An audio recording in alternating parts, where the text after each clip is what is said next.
저는 결혼한 지 이제 3년 차가 되어가는 32살 여성입니다. 부부 사이에는 아이를 계획하지 않았고 남편과 함께 맞벌이를 하며 생활하고 있습니다. 우리는 작은 지방 도시에 거주하고 있는데 남편은 결혼하기 전부터 삼겹살집과 프랜차이즈 치킨집을 운영하는 자영업자였고 저는 동네 행정복지센터에서 공무원으로 근무하고 있습니다. 제가 공무원으로 일하기 때문에 수입은 꽤 안정적이지만 남편의 가게는 상당히 번창하여 결혼할 당시에는 새 아파트를 구매할 만큼 많은 돈을 모았습니다. 코로나로 어려운 시기에도 잘 버텨내고 넘어왔는데 문제는 작년부터 남편의 가게 근처에 새로운 프랜차이즈 매장이 계속 늘어나면서 경쟁이 치열해지고 있다는 것입니다. 다른 문제는 없었던데 남편이 경제적으로 힘든 상황에 놓이자 부부 사이에도 조금씩 마찰이 시작되었습니다. 치킨집은 근처에 경쟁 매장이 생겼지만 배달 위주로 운영하여 그럭저럭 버틸 수 있었지만 삼겹살집은 정말 답이 없었습니다. 홀과 주방에 여러 명의 직원을 고용한 큰 규모의 매장이었는데 유명 프랜차이즈 고깃집이 진출하자 매출이 완전히 줄어들었습니다. 월세뿐만 아니라 직원들의 월급까지 주기 힘들어져서 적자로 돌아갔습니다. 할인 행사도 시도하고 점심시간 영업과 삼겹살 배달도 하였지만 노력할수록 쌓이는 적자가 눈덩이처럼 불어나게 되었습니다. 결국 직원들을 모두 해고하고 가게를 폐쇄하는 수밖에 없었습니다. 요즘 같은 불경기에 삼겹살집을 인수하는 사람은 없었죠.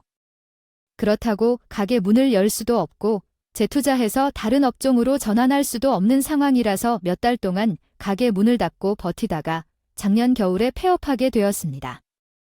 그렇다고 하나 남은 치킨집이 잘 되느냐 묻는다면 그것도 조금 애매한 상황이었는데 경쟁업체가 생겨 매출이 30% 정도 줄어들면서 남편이 종일 일해도 거의 남는 게 없었습니다. 월세를 내고 세금이나 기타 비용들을 다 냈을 때 남편이 생활비를 제공할 돈은 1년째 한 푼도 없었어요.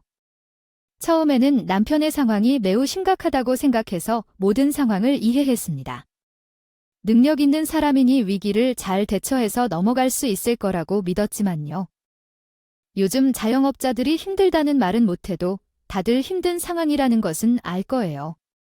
어차피 우리가 살고 있는 집은 대출 없이 우리의 것이니까 따로 돈을 투자할 필요가 없었고 저는 공무원으로 안정적인 수입을 갖고 있기 때문에 생활비는 어떻게든 벌어올 수 있다고 생각했습니다.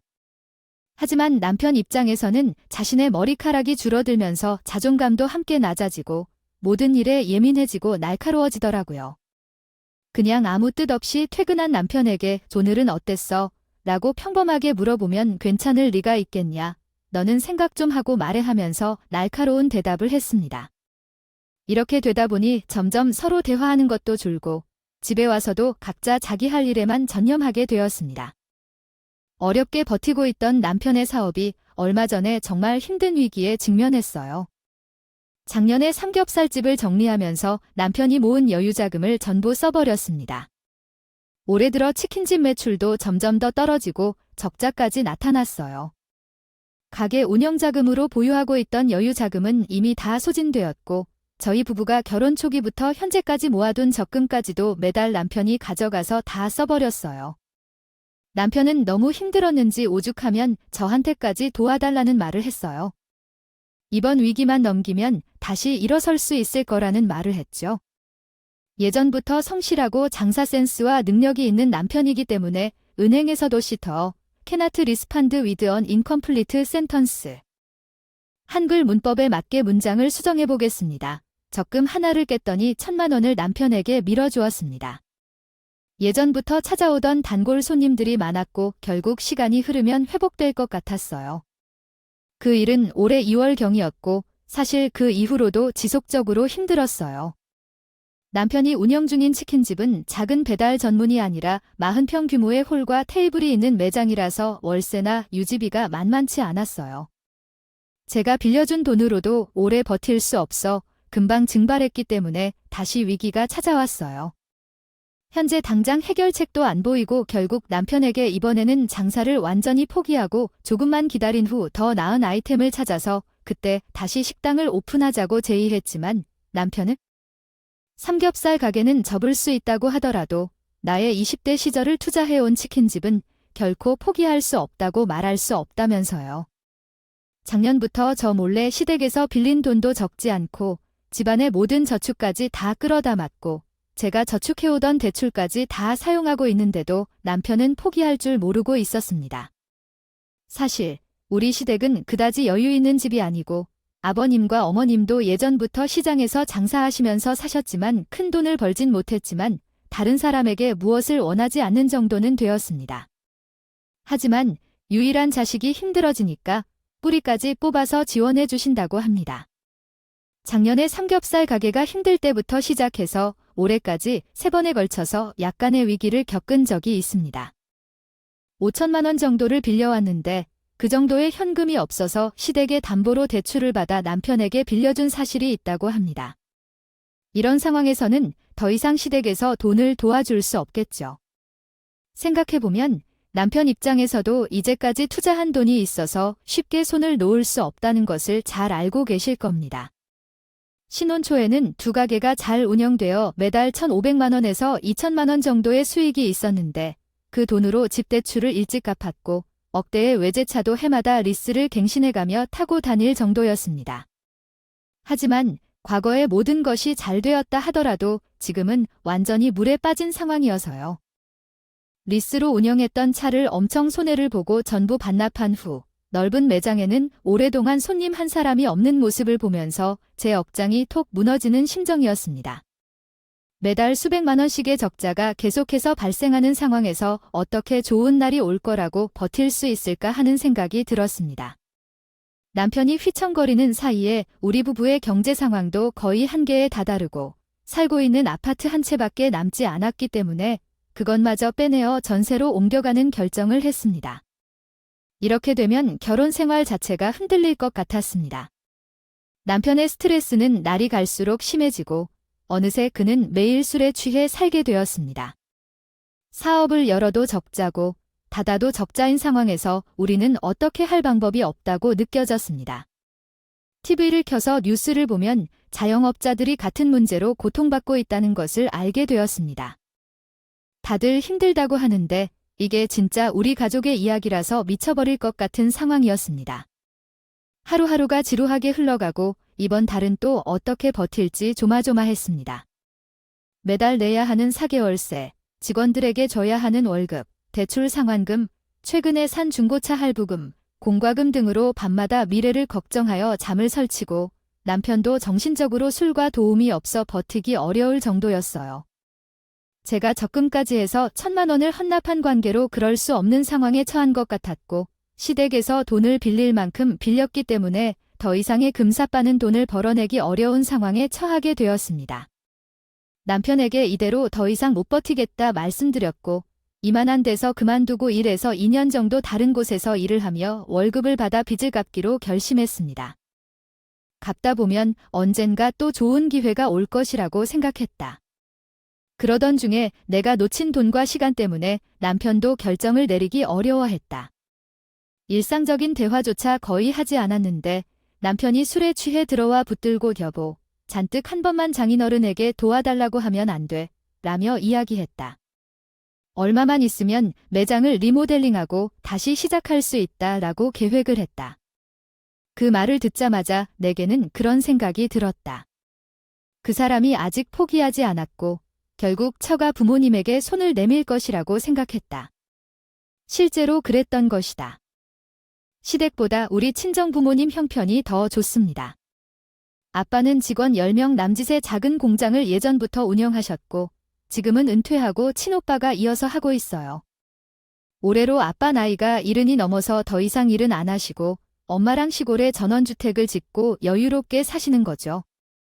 월세를 받고 있는 오피스텔을 2개 갖고 있고 다른 재산도 좀 있어서 노후 준비가 다 되어 있긴 하지만 우리 부모님이라고 주머니에 일리 없이 돈을 들고 계신 건 아닙니다. 사실 조금 더 정확하게 이야기하면 제가 결혼하겠다고 남편을 데리고 처음 우리 집에 인사드리러 갔을 때 아빠는 남편을 조금 못마땅하게 생각하셨어요. 남편이 하는 자영업이 지금은 돈을 잘 벌지만 언제든 휘청거릴 수 있다고 불안해하는 편이십니다. 그렇게 하셨구나. 차라리 나에게 비슷한 공무원 같은 안정적인 직업을 가진 남자를 소개하라고 하셨겠구나. 결혼을 계속 반대하거나 그런 것은 아니었고 몇 번 생각해보라고 말씀하신 뒤에 결국 제 결혼에 고집해 끝까지 이루겠다고 했더니 결국 얼굴을 돌려주셨다. 남편도 나를 힘들게 하지 않고 풍족하게 대해주겠다며 아빠를 설득하여 결국 큰 반대 없이 결혼까지 이룰 수 있었어. 아까 언급했듯이 결혼할 때 남편이 집을 마련하기로 했기 때문에 부모님께 혼수를 옵션으로 싹 다 맞춰주셨어. 덕분에 결혼 전에 모았던 돈을 그대로 적금에 넣을 수 있었지? 아빠는 남편의 첫인상에 마음이 있는 것 같아. 들어하진 않았지만 사실 하나뿐인 딸을 시집 보내면서 해주실 건 다 해주신 상황이에요. 저도 결혼하면서 저희 부모님에게 큰 도움까지 받아 시작했는데 앞으로는 더 이상 부모님에게 손 벌리고 싶은 생각 없습니다. 우리 오빠야 아빠가 하던 사업 물려받아서 하고 있으니까 공장을 물려받고 결혼할 때 아빠가 집을 해줬지만 그래도 괜찮다고 생각하고 있어요. 공장에서의 일은 쉽지 않고 오빠는 대학 졸업하고 26살부터 아빠의 공장에서 배우기 시작해서 지금도 제대로 쉬는 날 없이 열심히 일을 하고 있거든요. 반면에 저는 부모님 덕분에 편하게 공부했고 제가 하고 싶은 공무원을 하면서 큰 걱정 없이 어쩌면 편하게 살고 있어요. 결혼할 때 오빠와 제가 해주신 것이 조금 차이 나더라도 그건 당연하다고 생각해요. 남편이 작년에 삼겹살집 폐업하기 직전 가장 힘들었을 때 우리 부모님에게 마지막으로 돈을 빌려달라고 한 적이 있었어요. 저는 아빠의 성격을 잘 알고 있고 제 부모님께서 노후 준비 정도는 되어 있다고 생각하지만 엄청 부자가 아니라 남편에게 빌려줄 돈이 없을 거라 생각해서 반대했거든요. 남편은 그래도 포기하지 않고 양주 한 병을 사들고 친정 부모님 사시는 시골 전원주택에 가서 돈을 빌려달라고 했었습니다. 우리 엄마는 말을 아꼈고 아빠는 차라리 아니다 싶으면 빨리 접는 게 낫다고 하셨죠. 남편이 우리 아빠에게 무릎 꿇고 한 번만 도와달라고 했지만 아빠는 자신이 지금 목돈으로 도와줘봤자 몇 달을 더 버틸 정도가 되지 않는다면 위험을 감수할 가치가 없다고 말씀하셨습니다. 사실 제 입장에서 보면 아버지의 말씀이 모두 맞았어요. 그때 아버지가 3천만 원이든 5천만 원이든 빌려주셨더라도 결국에는 가게를 적절히 운영하지 못하고 직원들을 해고한 상황이었는데 어떻게 버틸 수 있었겠어요. 이미 남편은 스스로 빌릴 수 있는 만큼 빌려서 상황이 어려웠고 대출금을 갚는 것만으로도 어려웠습니다. 더없이 치명적인 상황에 분해 친부모님께서 돈을 빌려주시더라도 다시 돌려주기가 어려울 것입니다. 아버지는 남편에게 더 많은 부담을 주기 전에 현재 가게를 닫고 당분간 공장에서 일하면서 빚을 갚아가는 것이 좋을 것이라고 말씀하셨습니다. 나중에 기회가 온다면 다시 시작하라고 말씀하셨고 그 말에 남편은 아버지께 화를 내며 자리를 박차고 나왔어요. 저한테 월급을 얼마 주실 수 있나요? 고작 푼돈 벌이라고 하실 거라면 더 이상 제가 할 말이 없습니다. 그리고 다음 날 시댁으로 남편만 혼자 갔다 오더니 어떻게 마련했는지 며칠 후에 시부모님이 마지막으로 몇천만 원을 남편에게 빌려주었다고 알고 있어요. 당연히 그 돈으로 폐업은 막을 수 없었고 이제는 그때 시부모님이 빌려주신 돈에 제 돈까지 1,000만 원을 빌려줬지만 다 까먹고 오늘 내일 하는 상황이죠. 작년에도 아버지가 안 빌려준 돈을 올해라고 빌려주겠습니까? 남편에게는 이제 장사를 그만하고 처음부터 다시 시작해보자고 이야기했지만 나는 그렇게 생각하지 않습니다. 말을 들어준 적이 없었어요. 술에 취한 채 밤새 울고 싸우며 전부 제게 의지하다가 한 번만 장인어른께 다시 부탁해보자고 제게 강하게 요구하셨어요. 어쩔 수 없이 다음 날은 남편을 데리고 시골 친정집으로 내려가서 작년에 한 일과 똑같이 아빠에게 돈을 빌려달라고 했습니다. 아빠는 90년대 IMF 시기부터 최근까지 직접 공장을 운영하시면서 자신만의 사업 감각을 가진 분이었어요. 만약 아빠의 판단이 잘못됐다면 그동안 아빠가 운영한 회사가 살아남지 못했을 거예요. 제가 보기에도 남편의 현재 상태에서는 해결책이 나오지 않지만 아빠가 보는 시각은 어떻게 다를까요? 당연히 아빠는 돈을 빌려줄 수 없다고 단호히 거부하셨고 지금 자네한테 돈을 빌려주면 돈도 잃고 사위도 잃는다고는 안 된다는 말을 했던 남편은 크게 낙담하여 집에 돌아오는 내내 제게 한마디 말도 걸지 않았습니다. 더 이상 돈이 나올 구멍도 없어졌고 이제 남은 건 남편의 가게 문을 닫는 일뿐이었습니다. 마음이 답답하고 눈앞이 캄캄한 상황이긴 해도 우리 부부 둘이서 맞벌이하면서 빚을 갚으면 언젠간 다시 좋은 기회가 찾아올 거라고 남편을 위로했지만 그에게 대답조차 하지 않았습니다. 친정집에 다녀온 뒤 2주도 안 지나 남편은 남은 치킨집마저 폐업하기로 결정했고 상심이 컸던지 매일같이 술만 마시더군요. 어느 날 퇴근 후 돌아왔더니 남편은 대낮부터 술을 마시고 제게 술주정을 부리기 시작했습니다. 생각 좀 해봐.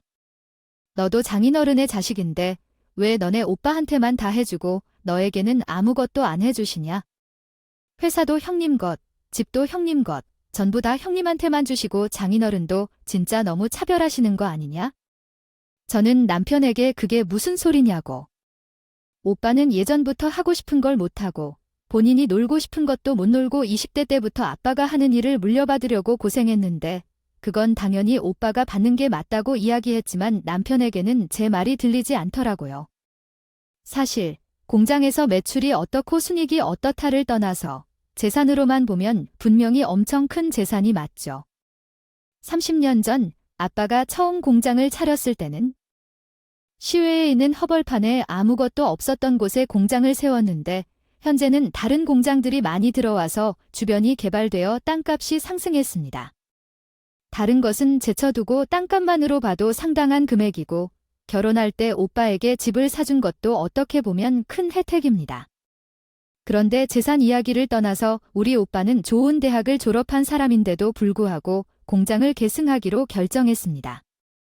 아마도 본인이 원하는 것도 있을 텐데 서울대학을 졸업한 오빠가 20대 중반이 되어 작은 지방 공장으로 돌아와서 매일 아침 직원들과 함께 출근하며 기계 다루기를 다시 배웠습니다. 저는 그런 오빠의 결정을 굉장히 대단하게 생각합니다. 돈을 떠나서 가업을 물려받는 거예요. 하지만 남편은 그런 생각은 하나도 없이 큰 재산은 다 오빠한테 물려주고 저한테는 시집 올 때 겨우 혼수해 주신 게 전부라면서 우리한테도 사업자금 정도는 빌려주셔야 하는 거 아니냐고 우기고 꼬리를 치이더니 말도 안 통하는 술 취한 사람 붙들고 한참 말싸움하고 있었어요. 결국 나중엔 감정적으로 하면 안 되는 말까지 제기하더라고요. 너네 아빠가 해준 게 뭐가 있어요?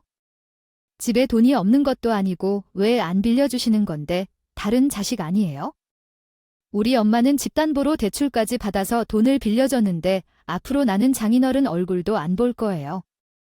저는 이 남자가 이렇게 찌질한 사람인 줄은 정말 몰랐어요.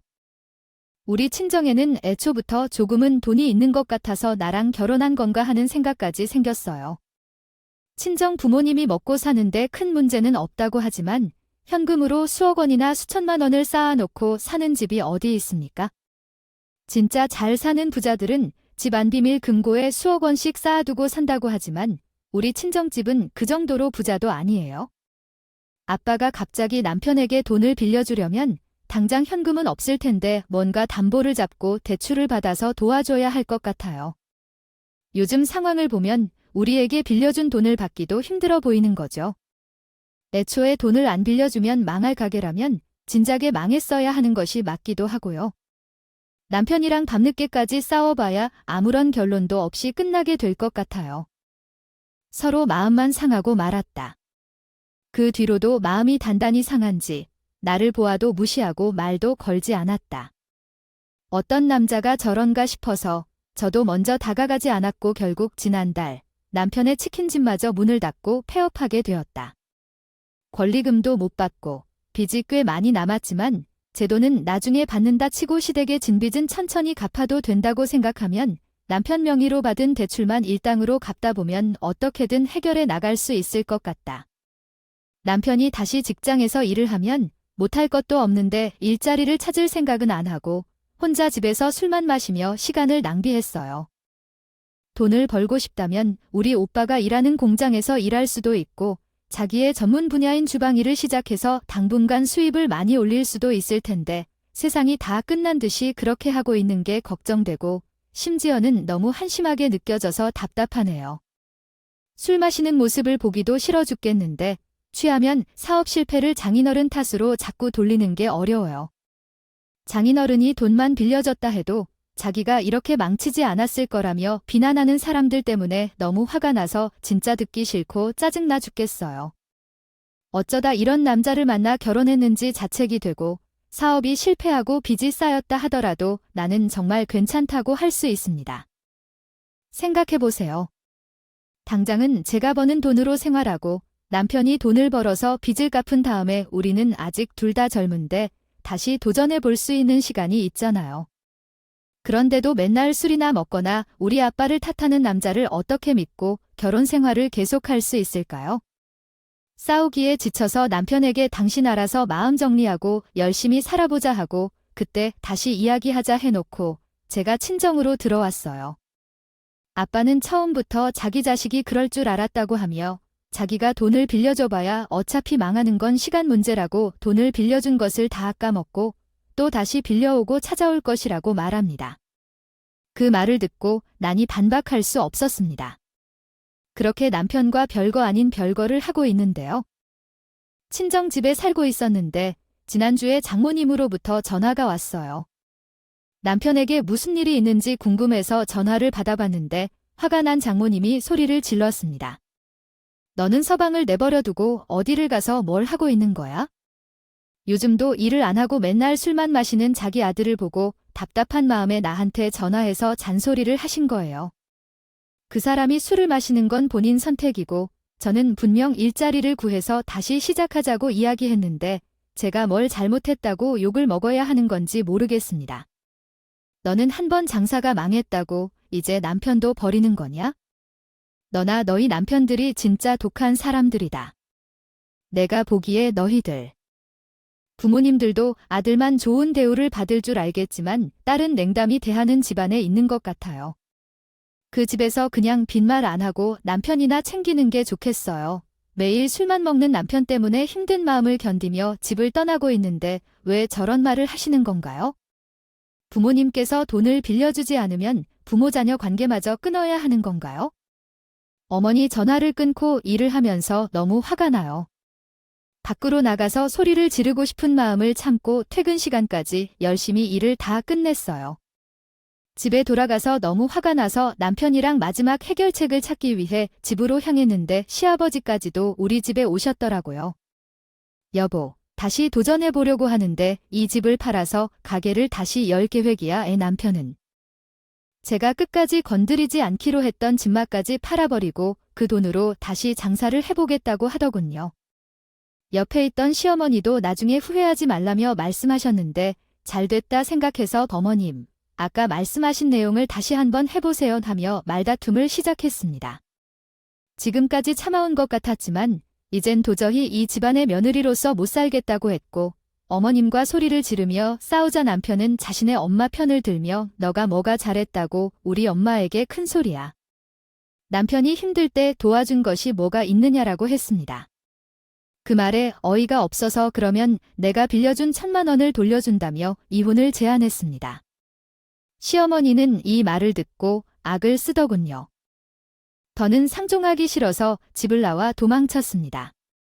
그 후 남편이 이틀 뒤에 전화를 해와서 1,000만 원을 주겠다. 이혼하자고 말했습니다. 우리 엄마가 너랑 살면 나도 망할 거래? 너는 남편을 잡아먹는 탈을 쓰고 있다고까지 했죠. 결국 일주일 뒤에 이혼 서류를 작성하여 도장을 찍고 남편이 빌려준 1,000만 원과 추가로 1,000만 원을 더 주며 깔끔하게 이별을 했습니다. 그 후에는 살던 집을 팔아 남편의 빚을 갚고 시댁빚도 조금 갚아주었고 1억 조금 넘는 돈이 남았는데 그 돈을 이용해서 곱창집을 오픈한다는 이야기까지 들렸습니다. 이제는 완전히 이혼하여 둘 사이에 연락이 끊어지고 서로 만날 이유가 없어졌지만 남편이 사업에 실패한 것이 이혼 결심의 이유였습니다. 결코 더 이상 아닙니다. 힘들더라도 함께 이겨내야 해요. 둘 다 젊으니까 빚은 금방 갚을 수 있다고 생각했었어요. 그러나 한번 무너지면 사람이 밑바닥까지 떨어지는 모습을 보는 것이 너무 안타까웠어요. 힘들더라도 제가 정말 함께 노력해서 빚을 갚고 남편이 다시 일어설 수 있도록 옆에서 도와주고 충분한 시간을 갖고 기다리려고 했어요. 이혼한 전 남편도 이제는 정신을 차리고 빚을 갚으며 열심히 살 생각했으면 좋겠어요. 하나 있던 집까지 팔아서 이제 그것마저 잃으면 아무것도 남지 않았는데 이번에는 망하지 않길 바랍니다. 남편과 이혼한 후 현재는 직장 근처의 작은 아파트에서 혼자 살고 있는데 솔직히 결혼 생활할 때보다는 아무런 걱정도 없고 편안하게 살고 있습니다. 왜 그런 사람과 함께 빚을 갚아가며 힘들게 살았는지 나는 정말 바보 같다고 느꼈어요.